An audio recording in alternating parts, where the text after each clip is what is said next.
तो आज का वीडियो आपके लिए बेहद ही इम्पोर्टेंट होने वाला है। इस शिक्षा का अधिकार राइट टू एजुकेशन 2009 के लिए स्पेशल वीडियो है दोस्तों, जो सभी एग्जाम में पूछी जाएगी। तो दोस्तों इसमें अगर हम पहले पॉइंट की बात कर लें कि यह सन 2002 में 86वें संविधान संशोधन द्वारा लाया गया था दोस्तों। और यह दोस्तों अनुच्छेद 21A के तहत, जिसमें 6 से 14 वर्ष तक के सभी बच्चों को मुफ्त व अनिवार्य शिक्षा उपलब्ध कराने का प्रावधान किया गया है दोस्तों। तो दोस्तों ये दोनों ही पॉइंट बेहद ही इंपॉर्टेंट हैं। सन 2000 में 86वें संविधान संशोधन द्वारा लाया गया था।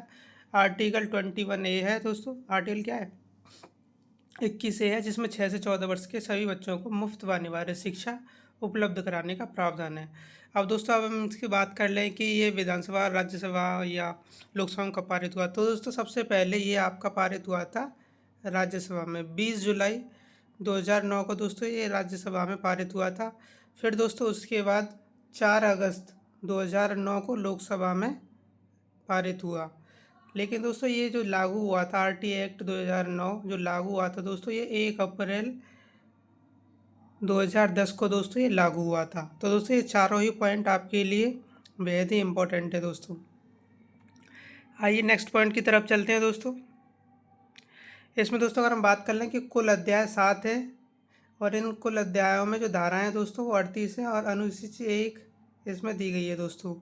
तो दोस्तों उस समय जब ये पारित हुआ था, जब ये लागू हुआ था, तो राष्ट्रपति श्रीमती प्रतिभा पाटिल थी और प्रधानमंत्री आपके श्री मनमोहन सिंह थे। अब दोस्तों इसमें जो सबसे इम्पोर्टेंट जो आता है राइट टू एजुकेशन एक्ट 2009 में, जो सबसे इम्पोर्टेंट है वो है इसकी धाराएं। तो दोस्तों आइए अब हम इनकी धाराओं को बारी बारी से पढ़ते हैं। इनकी 38 धाराएं, और 38 धाराएं आपके लिए बेहद ही इंपॉर्टेंट है। अब हम सभी को बारी बारी से पढ़ेंगे। तो पहली धारा दोस्तों आपके सामने है। पहली धारा में दोस्तों राइट आरटी एक्ट के टाइटल को दर्शाया गया है। किसको दर्शाया गया है दोस्तों? टाइटल को। धारा नंबर दूसरी, तो दोस्तों धारा दूसरी में आपके आरटी शब्दावली को दिखाती है। इसमें कौन कौन से शब्द होंगे राइट टू एजुकेशन के, वो पूरी शब्दावली को दोस्तों इसमें वर्णन किया गया है। अब आइए दोस्तों नेक्स्ट धारा की तरफ चलते हैं दोस्तों। धारा 3 दोस्तों निःशुल्क शिक्षा का अधिकार। क्या है दोस्तों कि जो है विद्यार्थियों को, जो बच्चों को, जो 6 से 14 वर्ष के बच्चे हैं दोस्तों, उन्हें निःशुल्क शिक्षा पाने का अधिकार है दोस्तों। इसका प्रावधान धारा 3 में किया गया है। धारा 4 में दोस्तों उम्र के अनुसार प्रवेश। धारा 4 दोस्तों ये कहती है कि बच्चे को जो है उम्र के अनुसार प्रवेश दिया जाएगा। ये नहीं कि उसकी उम्र 8 साल की है और आप उसे पहली दूसरी में बैठा रहे हो, ऐसा नहीं। उसे उम्र के अनुसार दोस्तों कक्षा में प्रवेश दिया जाएगा। अब आते दोस्तों धारा 5 पर। तो दोस्तों धारा 5 का है टीसी का अधिकार। क्या है दोस्तों? धारा 5 में टीसी का अधिकार है। बच्चा किसी भी देश के किसी विद्यालय में एडमिशन ले सकता है, आप उसे टीसी देना पड़ेगा। अब ये नहीं कि आप टीसी ना दें, अब उसको टीसी लेने का अधिकार है दोस्तों। धारा 5 में ये बताया गया है कि टीसी लेने का अधिकार विद्यार्थी को है, और विद्यालय बाधित नहीं करेगा कि वह टीसी ना दे। अब नेक्स्ट पॉइंट की तरफ आते हैं दोस्तों। नेक्स्ट धारा 6 में दोस्तों विद्यालय की दूरी। धारा 6 में बताया गया है दोस्तों विद्यालय की दूरी कितनी होनी चाहिए। अगर आपके पास प्राइमरी स्कूल है तो उसके घर से 1 किलोमीटर के बीच की दूरी होनी चाहिए। अगर जूनियर स्कूल है तो दोस्तों उसके लिए घर से 3 किलोमीटर के बीच में विद्यालय होना चाहिए। तो दोस्तों ये दोनों ही पॉइंट बेहद इंपॉर्टेंट हैं। धारा 7 में देखिए क्या है दोस्तों, वित्तीय प्रबंधन केंद्र और राज्य अनुपात। तो दोस्तों इसमें वित्त का प्रबंधन किया जाएगा विद्यालय के लिए, जिसमें केंद्र और राज्य का अनुपात दोस्तों 65:35 है, और पूर्वोत्तर राज्यों के लिए दोस्तों ये अनुपात 90:10 है। ठीक है दोस्तों। धारा 8 में दोस्तों हम आते हैं। धारा 8 किसकी बात करती है? सरकार के कर्तव्यों के बारे में बताती है धारा 8। अब आइए दोस्तों नेक्स्ट पॉइंट की तरफ चलते हैं। अब देखिए दोस्तों धारा 9। धारा 9 में दोस्तों स्थानीय निकायों के अधिकारियों के कर्तव्य, जैसे डीएम, एसडीएम, स्थानीय सरकार के क्या क्या कर्तव्य है बच्चों और विद्यालयों के प्रति, वो सभी को दोस्तों बताया गया है धारा 9 में। धारा 10 में दोस्तों, धारा 10 की बात करते हैं तो माता पिता के क्या कर्तव्य होने चाहिए अपने बच्चे के प्रति, उन सभी को दोस्तों धारा 10 में बताया गया है। बच्चे को स्कूल भेजना चाहिए, उसे काम में नहीं लगाना चाहिए ताकि उसका विकास कर सके हम। तो बच्चे के माता पिता का ये दोस्तों एक कर्तव्य होता है कि वह अपने बच्चे को विद्यालय भेजें। अब आइए दोस्तों नेक्स्ट पॉइंट की तरफ चलते हैं। धारा 11। तो दोस्तों ये भी बेहद ही इंपॉर्टेंट है। धारा 11 में बताया है कि 3 से 6 वर्ष के बालकों की शिक्षा पहले दोस्तों इसमें पूर्व प्राथमिक शिक्षा की व्यवस्था शिशु केंद्रों एवं आंगनवाड़ी के केंद्रों पर करना था, लेकिन दोस्तों जब ये लागू हुआ था तब ये प्रावधान नहीं था। लेकिन 2020 में 2020 में दोस्तों NEP लागू हुई और उसमें ये व्यवस्था की गई, जिसमें बालवाड़ी और आंगनवाड़ी की व्यवस्था विद्यालय में की गई दोस्तों। वहीं पर दोस्तों 3 से 6 वर्ष के बालकों की शिक्षा को भी कंपलसरी कर दिया गया था, जो कि राइट टू एजुकेशन में उस वक्त 2010 में नहीं थी व्यवस्था, लेकिन 2020 में ये दोस्तों लागू कर दिया है। अब आइए दोस्तों धारा 12 में क्या है। तो दोस्तों धारा 12 बताती है राइट टू एजुकेशन की कि 25% सीटें आरक्षित वर्गों के लिए होंगी प्रत्येक विद्यालय में। ठीक है, आरक्षित वर्ग कौन से दोस्तों? SC ST, ये जितने भी दोस्तों आरक्षित वर्ग हैं उन सभी के लिए प्रत्येक विद्यालय में 25% सीटें आरक्षित रखी जाएंगी। धारा 13 क्या कहती है दोस्तों? धारा 13 कहती है कि कोई प्रवेश परीक्षा नहीं होगी और न फीस। ठीक है, तो दोस्तों बच्चे के प्रवेश के लिए कोई भी प्रवेश परीक्षा नहीं होगी और ना ही उस बच्चे से फीस ली जाएगी। अगर दोस्तों ऐसा किया जाता है तो पकड़े जाने पर पहली बार में 25,000 रुपये और उसके बाद 50,000 रुपये देना पड़ेगा।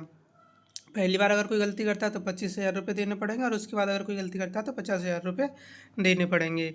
अब धारा 14 की बात करते हैं दोस्तों। धारा 14 में बताया गया है कि उम्र प्रमाण पत्र के ना होने पर प्रवेश देने से इनकार नहीं कर सकता कोई भी विद्यालय। तो दोस्तों उसके पास अगर आयु प्रमाण पत्र नहीं है कि वह कितनी उम्र का है, अगर इसके बेसिस पर कोई भी विद्यालय बच्चे को प्रवेश लेने से मना करता है तो इसका प्रावधान दोस्तों धारा 14 में किया गया है। ऐसा विद्यालय दोस्तों नहीं कर सकता कि उसे प्रवेश न दिया जाए। आइए दोस्तों नेक्स्ट धारा की तरफ चलते हैं। धारा 15 दोस्तों, प्रवेश की अंतिम तिथि 30 सितंबर होती है दोस्तों, लेकिन फिर भी बालक संपूर्ण वर्ष के दौरान कभी भी प्रवेश प्राप्त कर सकता है। वार्षिक परीक्षा से पहले दोस्तों बच्चा जो है कभी भी अपना प्रवेश विद्यालय में सुनिश्चित करा सकता है।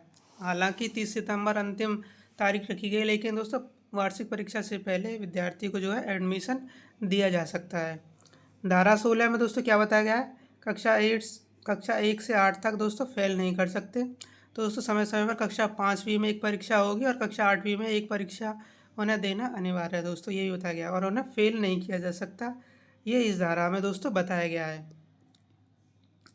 अब धारा 17 की बात कर लें तो दोस्तों शारीरिक एवं मानसिक दंड नहीं दिया जा सकता। तो दोस्तों ये धारा भी बेहद ही इंपॉर्टेंट है, ये धारा ज़्यादातर एग्जामों में पूछी जा चुकी है। धारा 17 में दोस्तों शारीरिक और मानसिक दंड विद्यालय या उसके शिक्षकों द्वारा बच्चे को नहीं दिया जा सकता, इसका प्रावधान धारा 17 में किया गया है दोस्तों। तो दोस्तों ये वीडियो आपके लिए बेहद ही इंपॉर्टेंट होने वाली है, चाहे आप DSSP की तैयारी कर रहे हो, चाहे यूपी टेट या CTET किसी की भी तैयारी कर रहे हो, या फिर आने वाले दिनों में जो सुपर टेट आने वाला उसके लिए भी दोस्तों ये सभी धाराएं और RT एक्ट 2009 आपके लिए बेहद ही इंपॉर्टेंट साबित होने वाला है। और मेरी ये वीडियो बेहद ही इंपॉर्टेंट है, इसमें मैंने ज़्यादातर सारी चीज़ों को कवर किया हुआ है दोस्तों। अब नेक्स्ट धारा की तरफ चलते हैं दोस्तों।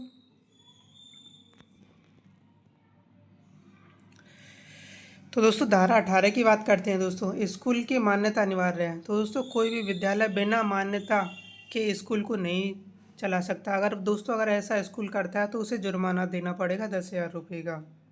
अगर नहीं करता है दोस्तों फिर प्रतिदिन 10,000 रुपये के हिसाब से उसे और जुर्माना भी देना पड़ेगा। तो ये कि धारा 18 में स्कूल की मान्यता से संबंधित प्रावधान किए गए हैं। धारा 19 में दोस्तों क्या बताया गया है?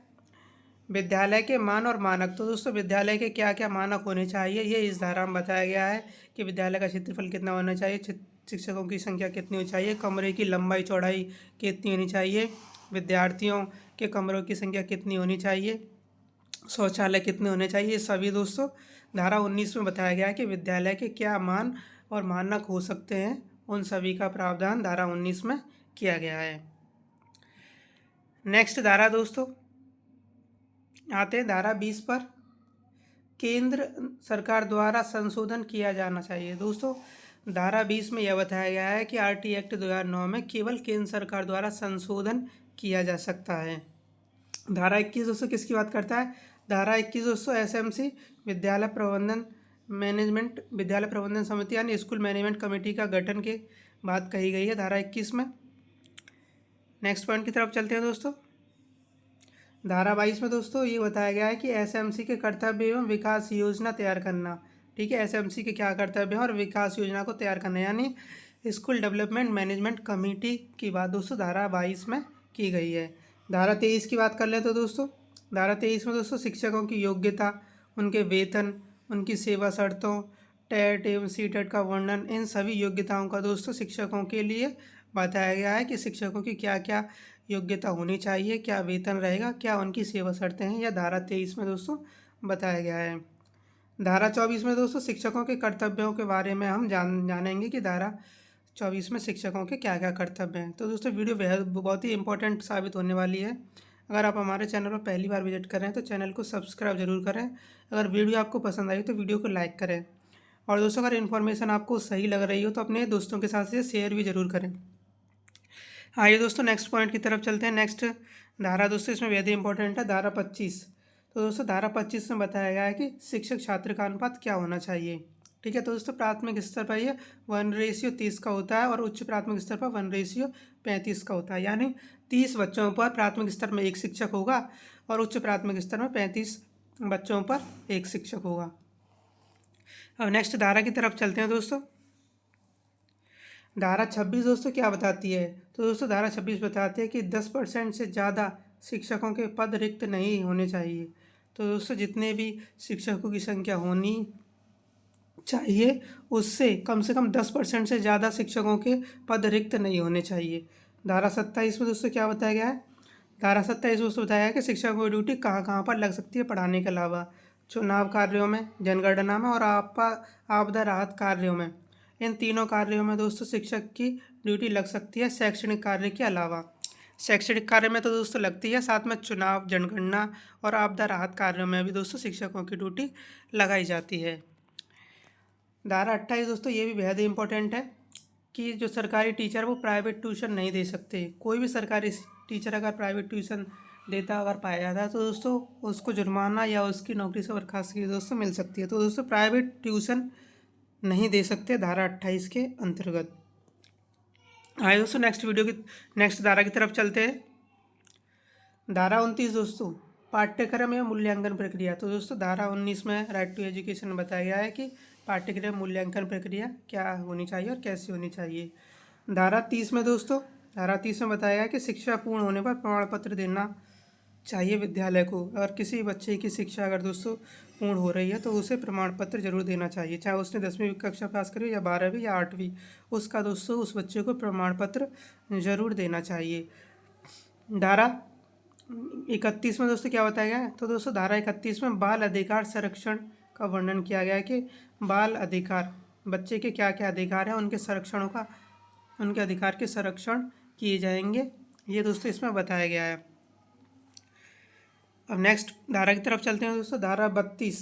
तो दोस्तों धारा 32 बेहद ही इंपॉर्टेंट है। इसमें अभिभावकों से लिखित शिकायत का अगर आती है दोस्तों, अभिभावकों से लिखित शिकायत, तो उसका जो है समाधान 3 माह के अंतर्गत करना होगा।